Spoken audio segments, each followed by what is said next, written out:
నమస్కారం. Please do subscribe AP power news. Thank you sir.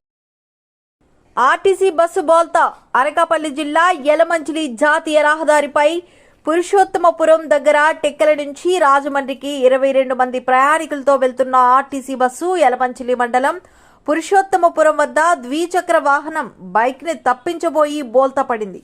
ఈ ప్రమాదంలో 7గురికి తీవ్ర గాయాలయ్యాయి, కొంతమందికి స్వల్ప గాయాలయ్యాయి. వీరిని అనకాపల్లి ఎన్టీఆర్ ప్రభుత్వ ఆసుపత్రికి 7గురిని తరలించి చికిత్స అందిస్తున్నారు.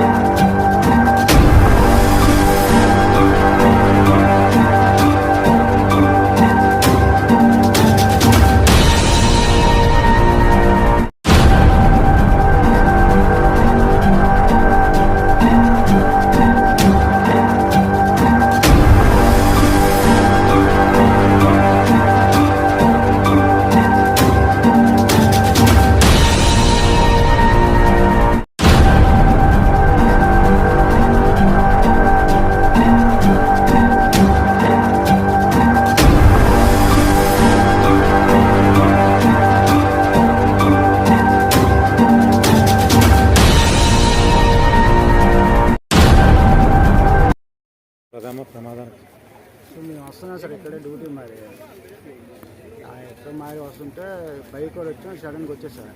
బైక్ వాళ్ళకి తప్పించబోయి లెఫ్ట్ తీసుకుని బండి ఇంకా లెఫ్ట్కి వెళ్దామని వాళ్ళు సైడ్ అయిపోతారు కదా అని అనేసరికి వాళ్ళు మరి బాగా మనకి లెఫ్ట్కి వచ్చారు కదా, లెఫ్ట్కి వచ్చి మరి ఇంకా లెఫ్ట్కి వచ్చేసరికి ఆ సైడ్ జమ్ తగిలింది సార్. అది మరి కంట్రోల్ అవ్వాల, అలా కింద జారింది బండి. ఈ బస్సు ఎక్కడ బయలుదేరిందండి? ఎటు పక్షం? టెక్కల్లో. ఎన్ని గంటలు బయలుదేరిందండి? 11కి. ఎక్కడి నుంచి ఎక్కడికి వెళ్తుందండి బస్సు? రాజమండ్రి. బస్సులో ప్రయాణికులు ఎంతమంది? 22 మంది ఉన్నారు. ప్రమాదం ఎన్ని గంటలకు జరిగి ఉండొచ్చు? ఇప్పుడే సార్ జస్ట్ 5-9 నిమిషాలు ఇలా ఇప్పుడే. జస్ట్ మీ పేరండి? 5